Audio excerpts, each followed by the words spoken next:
Welcome to episode 215 of Sports Management Podcast. Today's guest is Jordy Leiser, the CEO of Jump, a platform which is redefining the fan experience from AI-driven personalization to direct-to-consumer fan engagement. We spoke about why teams need to own their own fan relationships, how AI personalizes the sports experience, the story behind Jump's $25 million raise, working with Alexis Ohanian, Alex Rodriguez, and Mark Lohr, the future of global fan engagement, and much more. Jordy Leiser, welcome to Sports Management Podcast. Thank you. Thank you, Marcus. Good to be here. It's great to have you on the show. You are the co-founder and CEO of Jump, a fan experience platform purpose-built for sports, connects ticketing, marketing, fan data in one system. So can you tell us a little bit about Jump and what you guys do? Sure. Yeah, like you said, Jump is an end-to-end solution for professional sports teams. It's the only platform that is purpose-built for large-scale professional sports teams to manage their entire fan experience, inclusive of the event and ticketing. The point and the purpose of Jump is to help elevate the fan experience for all of us fans who are big sports fans and love to go to events and love the teams that we follow. And all the while helping clubs develop incremental revenue opportunities and deepen the engagement with their fans. And so this is our first year in the marketplace and launching with some great clubs this year. And I'm excited to show what we've been doing. Yeah. Talk a little bit about the partnerships that you have, because there are some really interesting ones. Sure. Yeah. Our first year this year has been starting out with two clubs in North Carolina, two soccer clubs. One called the North Carolina Courage in the NWSL and one North Carolina Football Club in the USL. And it's been going great. And we have taken over a number of legacy systems that they had been using to manage the fan journey and the ticketing experience. And on the back of that, obviously this fall, we're gearing up for our biggest launch yet, which is in the NBA with the Minnesota Timberwolves. And that is launching as we speak. Which will again be the anchor digital system for the Minnesota Timberwolves for the fan experience, the mobile app, ticketing, all the various ticketing functions, in-game experiences, and more. Interesting. So how important are these partnerships in terms of like proof of concept that these, MLS, NBA clubs, top of the class organizations are partnering with you guys? Yeah, it's a really important year for us. The idea of Jump has not been a new idea in the world of professional sports. Professional teams have always wanted to have more control over their fan experience and develop more interesting and compelling experiences and deepen the engagement with their fans. Jump is the first platform to actually deliver on that promise. And so this year is really the proving ground of that thesis and to take it to the highest level of sports with the NBA is a really exciting opportunity. And so this is a big year to prove and to show that this is what we all want it to be. Yeah, I understand that. So you have said that you are not just another ticketing company, that you're a vertical platform for sporting teams. So what do you mean by that? Well, when I say vertical platform, I'm referring to a vertical as in an industry vertical.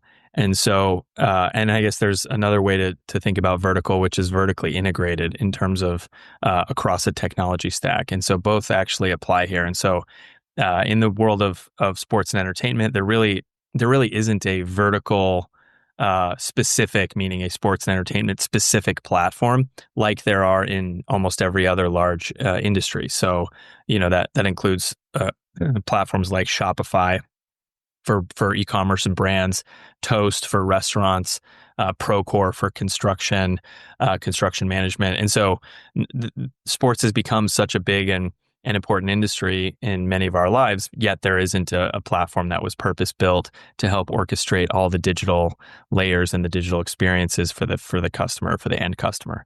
And so on the one hand, that's what we mean by vertical in terms of for the vertical, but also vertically integrated, meaning it's not just one sort of layer of the experience, and one layer could be just ticketing, or one layer could be just the mobile app, or one layer could be just suite sales. These are all things that or even upgrades, in a game. There are a number of companies who have built solutions that just address and solve one of those problems, or one of those opportunities for clubs.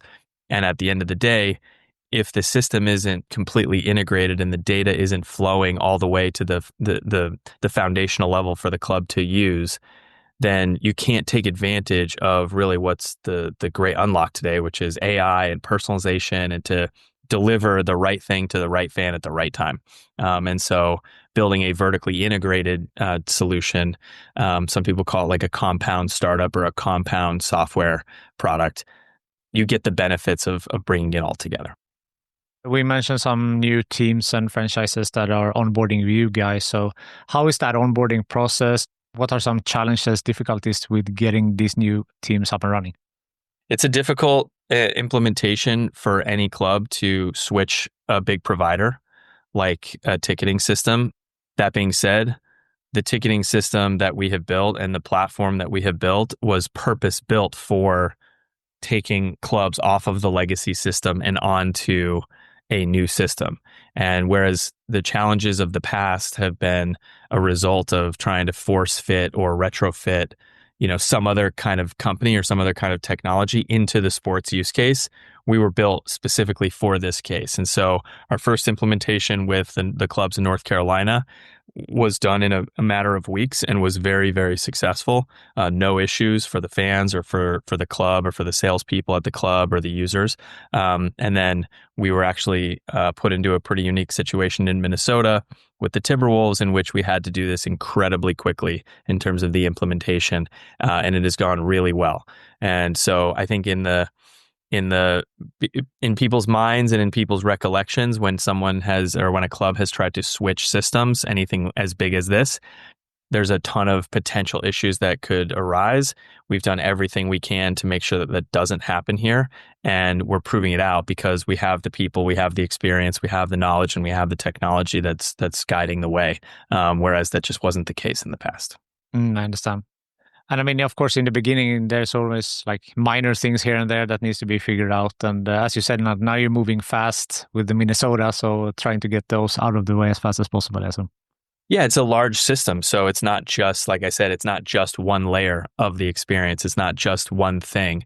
It's multiple things. And so whenever you have multiple types of solutions coming together that affects lots of different people in an organization and how they work, it's a more complex implementation.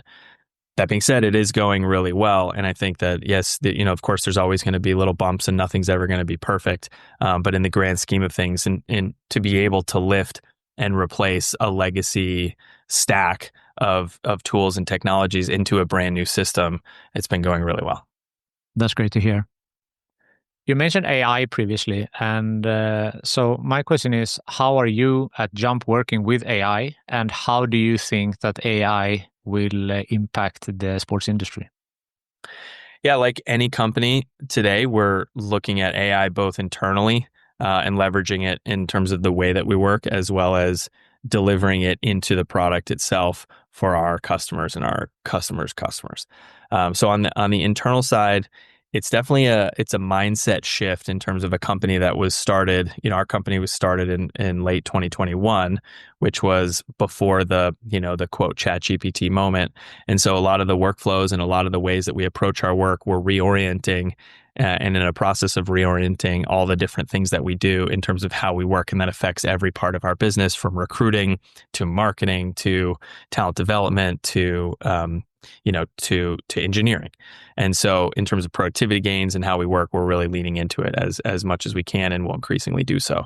And then on the product side, again, same thing is true there. There are a lot of features and functionality that we have built that, just in terms of table stakes, needed to get up and running. And now what we're doing is bringing AI into the various experiences that we're delivering to our customers, both on the business side, so the users who are using our product to put on games and to create experiences for fans, automation to increase the productivity of configuration of the games and of the tickets and of the manifest and of the pricing. There's countless different ways where you can bring automation into the creation of a live event, and then on the fan side, truly showing the right price, the right offer, the right experience to each fan as they they engage with the team.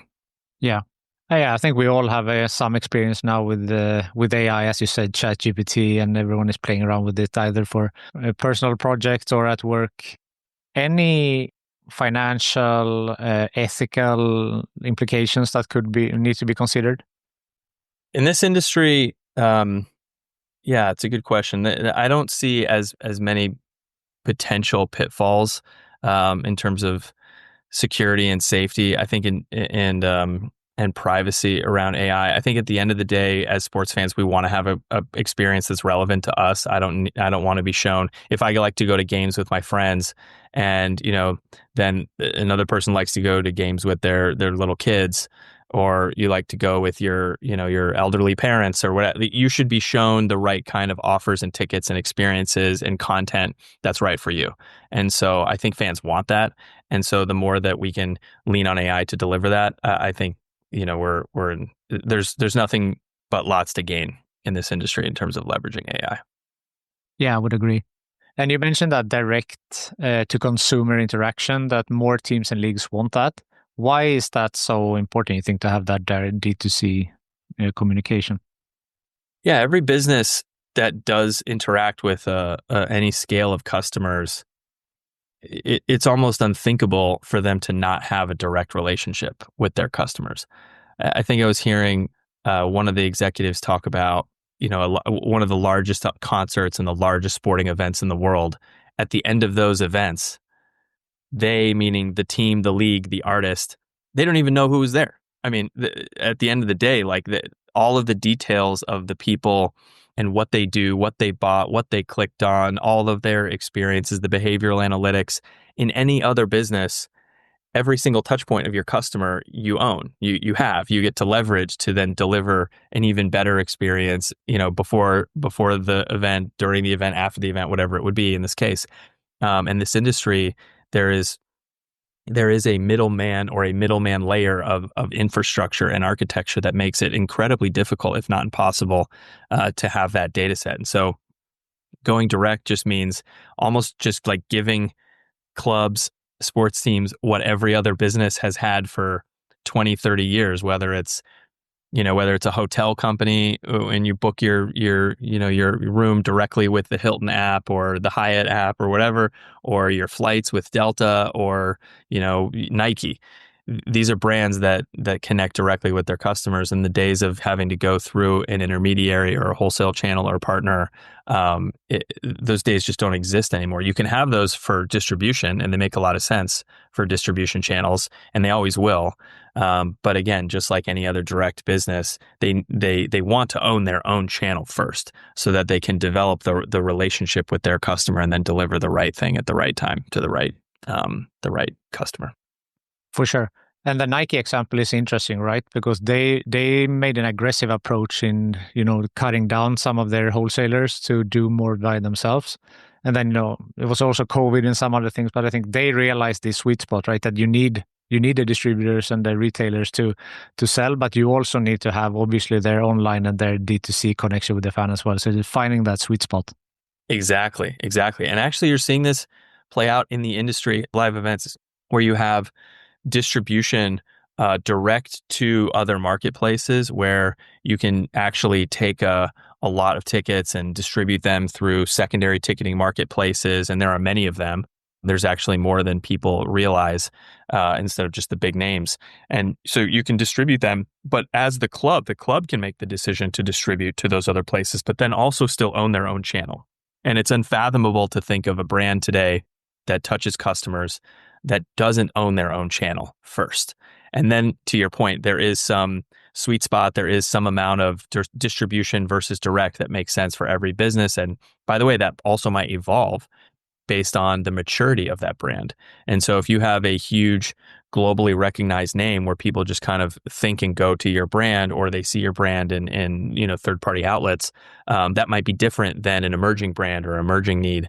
But it just depends on, I guess, the supply and demand dynamics and the brand exposure for every business. Yeah, that's a good point. Back to Jump, you recently raised a 23 million Series A to scale even further. So What is the next steps now? Like, what will this investment, what will that be used for and work towards? Sure. The round actually has become 25 million in the last few weeks, and so happy to report that we've raised 25 million from top tier investors, from existing investors, new investors led by Alexis Ohanian, and some strategic investors in sports entertainment. The idea of the incremental funding and just the round in general for us is to push into further development of the product and the platform at the scale that we're pursuing, which is the large scale professional sports world. And what that means on the ground, that means hiring, a few more great people. It means, paying for all the things that we need to invest in to build up the capabilities. Just like any startup, you have to invest for the future. And so getting off the ground, this is a really big product. There's a ton of capabilities that we already have, but we also need to have.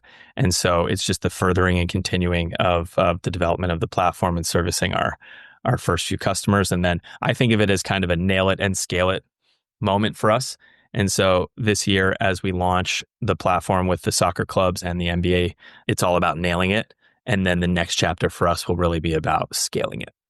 If someone doesn't know, you mentioned Alexis Ohanian. It's the founder of Reddit, also the husband of Serena Williams. He's running the 776, his company. So how's to work with someone like that with such experience in both the sports industry, but also in tech and investing in all of these aspects? Yeah, it's amazing. I'm so lucky that I get to work with Alexis and Mark and Alex. I mean, the three of them, in terms of the backers of Jump, with genuine, let's call it entrepreneurship, sports, tech backgrounds, is just an incredible group, not to mention the team owners that are also our customers. So our first few customers are also investors, and that includes Steve Malik, who's the owner of the North Carolina clubs, also an entrepreneur, also a team owner. And so it's just an incredible opportunity. Alexis brings his wealth of knowledge and experience and connections as a long time Silicon Valley kind of advisor and elder statesman, kind of big brother to a lot of us who are building companies. And then of course him veering into the world of professional sports and team ownership, especially women's sports, which is a very, very exciting industry right now and growing super fast. And then Mark and Alex, obviously, with their backgrounds and investing in the Timberwolves and the Lynx, again, women's sports is a big theme there. So we're thrilled. And honestly, I feel like some days I just feel like I'm the luckiest person in the world that I get to work with these guys. I'm sure. And Mark and Alex is Mark Lohr and Alex Rodriguez. It's your co-founders, right? Correct. Yep. So we mentioned like scaling now and what this money we use against or towards rather. A lot of folks on the US, can you see that this is could be implemented in Europe, Latin America, Asia, other markets as well? Absolutely. The premise of Jump has a global, lens and a global opportunity. The idea of helping clubs directly, go to their fans and to elevate the experience for the fans, and the opportunity to create a truly seamless experience applies to the NBA as much as it does to European football, rugby, Australian rules football, cricket. It doesn't matter. It's a very global opportunity. We're focusing on the US because that's where we started in the business. And as we continue to build up our presence in the US, we've already started discussions with clubs across the United Kingdom and in Europe who are really interested in Jump. And so, fortunately for us, in starting with the NBA, it has such a global audience, and the team owners around the world look at the NBA and look at the team owners in the NBA in terms of what they're doing. And so I'm just focused on making sure that we deliver and we execute on the opportunity in the NBA and in the United States first. And then I know that the international opportunity will come. So talking about running the company, so you operate on a remote first model. So how does that work in terms of, building a culture, accountability? You need to trust your team members. How often do you get together? Because now after COVID, a lot of companies have different structures now. Personally, in my day job, we're having a hybrid model. So we're 2 days at home, 3 days in the office. So how are you working with your remote first model? Yeah, we started the company in 2021, which was during the kind of the height of COVID's, work from home era. And, just to be honest, and everyone I work with knows this, I don't love the work from home model. We were forced into starting the company that way and have grown and taken advantage of the opportunities to have wonderful people and world-class talent coming from everywhere in the United States specifically. And so we've really leaned into that, and it's a big advantage for us because we really can hire the best talent. At the same time, it does take extra effort, extra work for everyone to coordinate, communicate, build consensus and make decisions quickly in a remote setup, in a remote first world. And so, we're about 50 people right now at Jump. And what we do is, we have rituals that bring us together every couple months, every few months in certain groups. And then as an entire company, we get together a couple times a year. We try to at least. And we have the opportunity to do that around the events that we're powering, which is really exciting. And so one of our all company events this year was at one of the North Carolina Courage matches in North Carolina, which was really fun. We got everybody together in the company to fly in to Cary, North Carolina, go to the game, experience using the mobile app that everyone had built, the ticketing experiences, all the other integrations that make this experience possible. It's really fulfilling to be able to go into the real world and see your product being used by customers. And I think in other industries, that's not always very easy to do, whether it's an enterprise business or a consumer business where you have that moment. And so we're going to be doing something similar in Minnesota.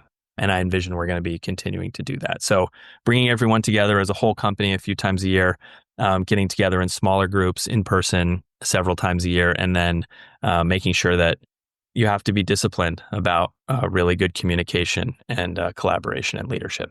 No, I think you bring up a lot of interesting points there. As you said, that you don't love this, but it works because there are pros and cons, right? You say you can get the absolute best talent because people don't have to move. If they can be where they are, then you can find the absolute best person for the job, and not only in your proximity. But as you said, of course, like meeting in person usually is better. There's pros and cons for everything, right? But you have made it work. Exactly. I'm interested in your journey. How did you end up on this path in the sports industry and co-founding Jump? How was your journey up until this point? The way I was brought into this, it was through Mark and Alex. They were together. They met when they were trying to buy the New York Mets, the baseball team, and it was a first meeting of them that just sort of sparked a relationship and a friendship of theirs. And I have known Mark myself for almost 15 years. And I met him in his early days of one of his first ventures, which was diapers.com. And I was starting my first company at the time too. And it was just, we became fast friends, and he became, almost a mentor and someone I could just go to and ask about all the various challenges and trials and tribulations of being a founder. And so it was this relationship over a decade where we would get together every once in a while. I would always ask him, for advice, and he was a customer of mine in my last business as well. And so all that transition, and I always thought it would be really fun to work together if and when, the opportunity ever presented itself. And so it was just total happenstance, like anything in life where, it's the right time, the right place. You got to kind of get lucky that things line up that way. And he was rolling off of his work at Walmart because he had sold his business Jet.com, his big e-commerce startup, to Walmart. And he was at Walmart for a while and then rolled off Walmart. And I had just sold our business to a public company called Medallia. And I was looking for something else possibly. I wasn't really trying to start another company. And, I was just kind of playing around with ideas with him. And then he mentioned that he and Alex were going to try to take another swing at buying a team. And if they were going to do that, they had all these ideas about ways to improve the experience, because Mark is obsessed with the customer experience and the customer journey. And he always has been. And I've always come at it from the enterprise side. And so how can you build and how can we build enterprise technology that then helps the brand deliver better experiences for the customer? And so we just kind of have this perfect yin and yang where he's thinking about the end consumer. I'm thinking about the enterprise technology to enable the end consumer. And then, we started riffing on all these ideas about that he and Alex had, and then Mark had written a few patents up, and then just the big question was, what sits at the center of a professional sports team that enables all of these great things to happen in the future? Like there's nothing there. And so I think at the end of the day, that was the big unlock was, and then Mark was like, oh, you have to meet Alex, and then brought Alex into the conversation, and Alex and I hit it off. And then the three of us were just like, you get entrepreneurial thinking in a room and you just start asking, well, what if this? And then and then what if that? And then the idea starts to develop. And it just got really, really exciting kind of thinking about what if we could fill in the blank. And if you're going to do something as big as buy a professional sports team for billions of dollars, the idea, if you're Mark and Alex, the idea of putting legacy, old school technology into that endeavor just was not appealing at all. And so for them, the question was, what would we do if we had a blank canvas and we could start from scratch, and we could build, truly a foundational layer of technology that would change the customer journey for a fan. And so that's kind of how it all started. And it's pretty amazing to say, but 4 years later, after that initial conversation, that's exactly what we have built. That's exactly what we're launching with the team that they have actually purchased, and it goes live here this month. That's amazing. So it sounds like it started like a means to an end somehow, as you said. Like they saw this as if they want to buy a team, what do they need to do that? And that was Jump. And now, 4 years later, as you said, Jump has grown into what it is now. Yeah, I mean, it does come back to, for them, it's always about first principles, and same for me and what we're doing. And the idea, again, of buying a professional sports team was not to do that so they could just kind of hang around. And, Alex is already a super successful, famous, legendary athlete. So it's not that it was just kind of like maybe some people in the past have wanted to just be able to hang around athletes and the game and the sport. It was truly about doing something innovative and doing something different and building a great business and delivering a successful a successful run for championships in the modern way. And so what that meant was, if you just looked around, there wasn't any technology that was really built out to help bring professional sports to the modern era. And, Mark has always been on the edge of pushing the envelope for customer experience and innovative products and consumer propositions. And he's doing that now with his new company, Wonder. So it's just a big opportunity for us to do that in this category. Yeah, I understand that. And you mentioned like you had some endeavors before. Was that Stella Connect that you were before Jump? Yes. Yeah, so you're trying to backtrack your career because to my initial question there, like, how did you get into this? So has it always been sports tech when you were younger, and your journey up until like Stella Connect and then Jump? Yeah, I was like many, I would say, young kids who always wanted to play sports and then realized very early I couldn't play sports at a high level. And so then I always had a dream of maybe getting into the business side of sports. And when I was in college, I did 2 internships in sports, actually. So from like the very beginning of my career, I really wanted to be in this industry, but it didn't really happen that way. So I did internships at Major League Baseball. And before that, I did an internship at IMG, the big agency. At that time, it was still its own company. And I just realized that those industries were fascinating to me, especially at the executive level and what was going on there. But as a junior person, and this was 25 years ago, there wasn't an opportunity to learn as much and as fast as I was craving. And they were just a little bit slower moving organizations, and just the track of like being put through the ringer and like the rigorous learning curve, it just wasn't there. And I didn't really see it in any business in sports. And so then I went into finance for a couple of years, and I worked at JP Morgan and their kind of traditional analyst class and investment bank. And I learned a lot really quickly. And I kind of got a little bit more of that, rapid fire, scale really fast, kind of get a business crash course education. But I also realized that that was not for me. Like, I didn't want to work at a big company. I didn't want to work at a bank. It wasn't sort of the career path that I had in mind. And I actually tried to get into the sports side of finance and business, and that didn't really work out at the time either. And so I just got the bug, like most entrepreneurs do, where you just sort of don't know what you want to do. And so you just kind of figure out you got to do something on your own. And so that led to the development of kind of understanding what was going on at the time. I was really interested in e-commerce.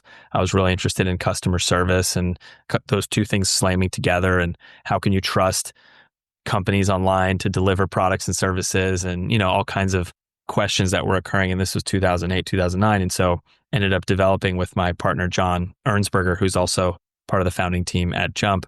We started a company that ultimately became Stella Connect, which was about helping brands, businesses, direct to consumer businesses improve their customer service. And we didn't work with sports. We didn't work with entertainment. I got really excited and interested in technology and in software and in enterprise software. And it really clicked. And so once that business, we were able to get it to a really nice place and scale it and grow it. And we had hundreds of customers. It was the right time to exit, and we were acquired. And so it was just totally happenstance that Mark, in his career, also had nothing to do with sports, and he just was a big sports fan, as was I.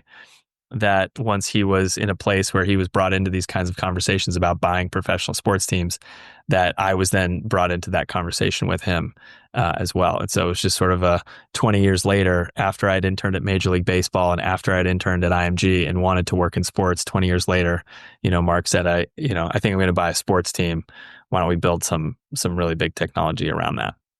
Yeah, it's like you can only connect the dots looking backwards. That's it.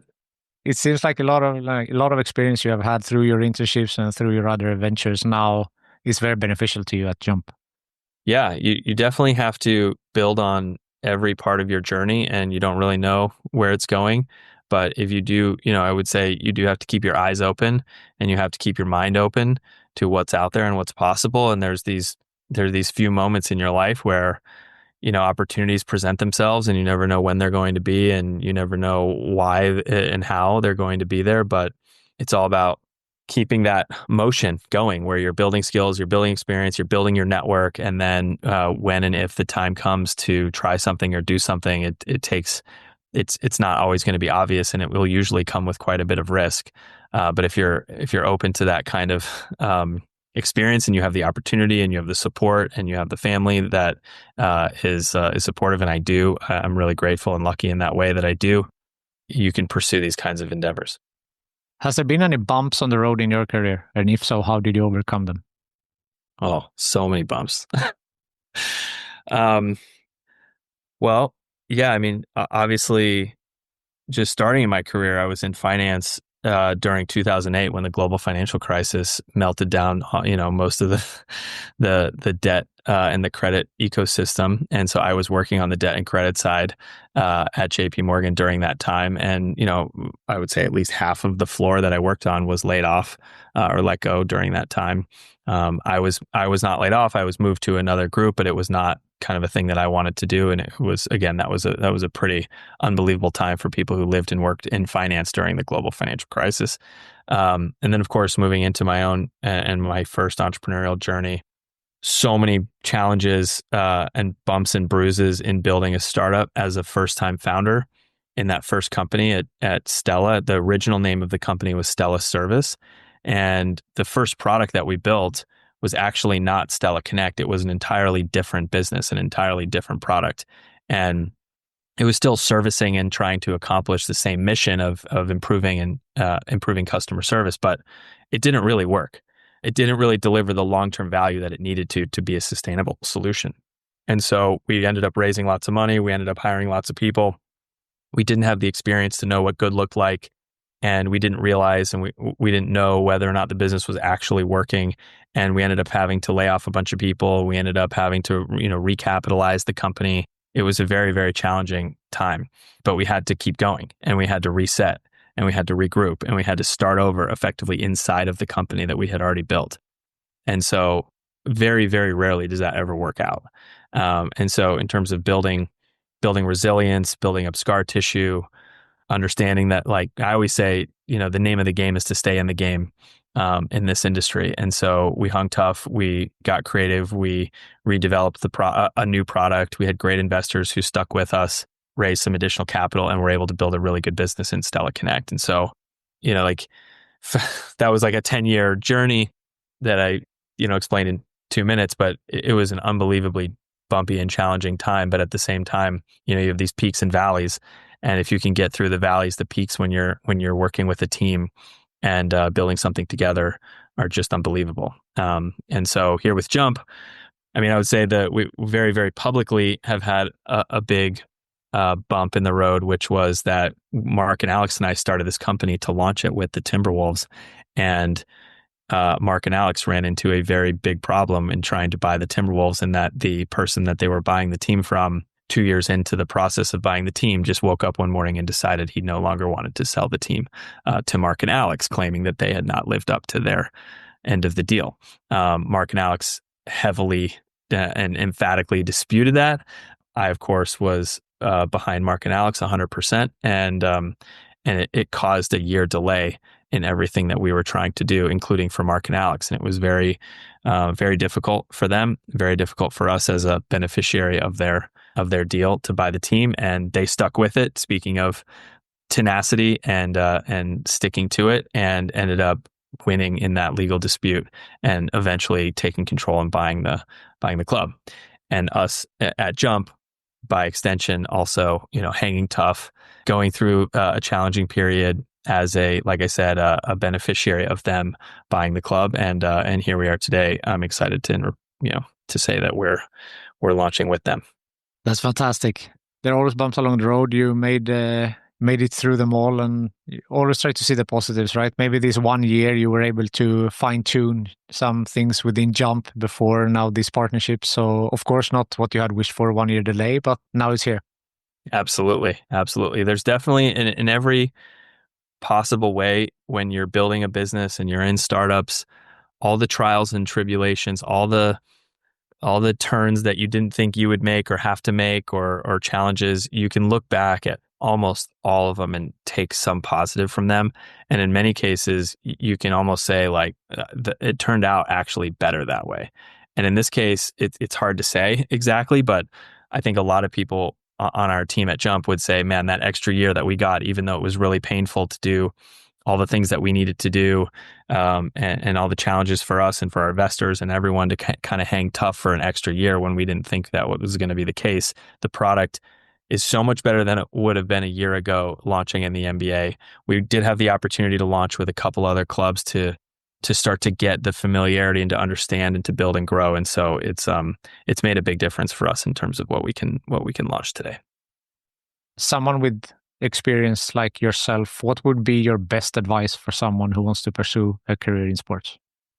I remember the first thing that I did when I was trying to get into the sports business when I was in college is I knew that there wasn't going to be much pay in an internship, or it was going to be really hard to get an internship anyway. And so I made it clear that I would just do whatever it took to just make myself useful.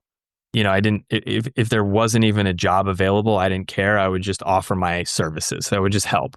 And so I think that attitude and that approach was just trying to be a sponge, try to learn as much as I can, try to get some foot in the door. It's a really, maybe it wasn't even tighter and more closed ecosystem than it is now. The industry has grown a lot since then, 25 years ago. But my advice would be just to, whether it's cold outreach, cold outbounds, going to events, networking, offering to just be an extra hand and hustle as much as you can, make yourself useful. It's such a competitive industry, I think, for people to get into that you kind of have to do that and to prove and show your worth before expecting anything. And so I think a lot of times there's an expectation for young people to come out of school and just want to kind of immediately have a big time job and a big time role. And I think it's the exact opposite that helps you get that big time job and big time role, which is like, I got no job and no role, and I'm just here to help however I can, and I'm here to learn. And so it's about building a network, and it's about building some skills that can be useful to a company, to a team, to a league, and just stick to it, I think is the best advice I could give. I love that. And you mentioned network. I like to end these chats with a networking question. So who from your network do you think would be a good guest on this show? My network? Well, you have some famous athletes, that are really successful in business. And so obviously, their stories are pretty well public at this point, I think. So I would veer closer to maybe the more entrepreneurial and tech forward crossovers into sports. And so I think about Steve Mollick, the owner of the North Carolina Courage and the North Carolina Football Club. He has a big vision for what he's doing in North Carolina. He's a tech entrepreneur. He has been a lifelong sports and soccer fan specifically. And I think his journey has been fantastic, and his passion for the industry is amazing. So I would put him really high on the list. There's a couple other team owners that are also kind of emerging sports team owners who I think are thinking about things differently and have a fresh approach. And so I can get back to the list, but I would put him on that list. That sounds great. Jordy, it's been a pleasure talking to you. Thank you so much for taking the time to jump on the Sports Management podcast. You got it. Thanks, Marcus. Thank you for listening to the Sports Management podcast. Please hit the follow or subscribe button on your podcast app so you don't miss out on any upcoming episodes. If you want to get in contact with me, send an email to sportsmpodcast@gmail.com, connect with me on LinkedIn, or follow the podcast on Instagram, X, and Facebook @SportsM Podcast.